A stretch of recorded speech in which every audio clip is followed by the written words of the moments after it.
Industri media elektronik di Indonesia memiliki karakteristik yang unik dan dinamis.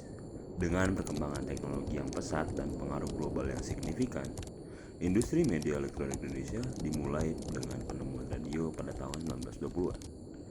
Media massa elektronik seperti radio, film, televisi, rekaman audio, dan video menjadi bagian integral dari industri media elektronik. Industri media elektronik di Indonesia terus berkembang dengan perkembangan teknologi dan pengaruh global, mencakup berbagai jenis media dan teknologi yang berbeda.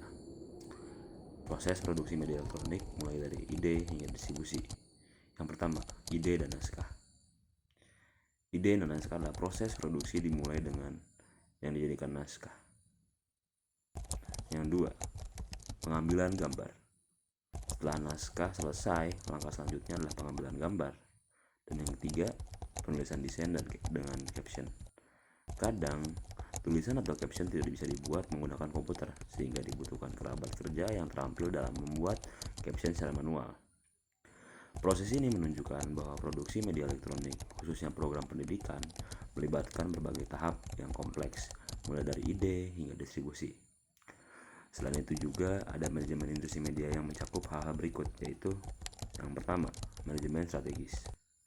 Manajemen strategis digunakan untuk mencapai tujuan organisasi, memikirkan kepentingan berbagai pihak, mengantisipasi perubahan, dan meningkatkan efektivitas dan efisiensi. Nomor 2, pengelolaan sumber daya dan strategi pemasaran. Strategi pemasaran mencakup berbagai komponen seperti strategi produk, positioning, dan strategi promosi.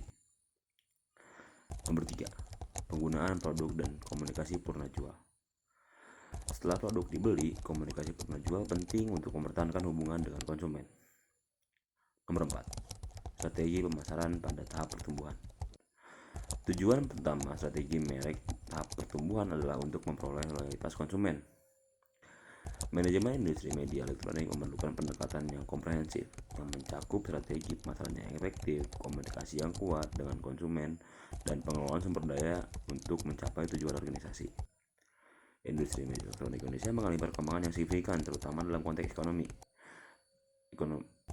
ekonomi digital industri elektronik.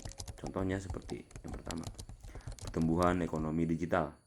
Indonesia mengalami pertumbuhan ekonomi digital yang sangat pesat dengan peningkatan jumlah pengguna internet dan pengguna aktif media sosial. Nomor 2, industri elektronik. Industri elektronik di Indonesia diidentifikasi sebagai salah satu prioritas utama dalam kebijakan industri nasional. Nomor 3, tantangan dan peluang. Industri elektronik menghadapi tantangan seperti kurangnya pemasok komponen dalam negeri yang hanya 80 dari 510 UKM yang bergerak di sektor manufaktur peralatan listrik. Mungkin sekian dari situ. Wassalamualaikum warahmatullahi wabarakatuh.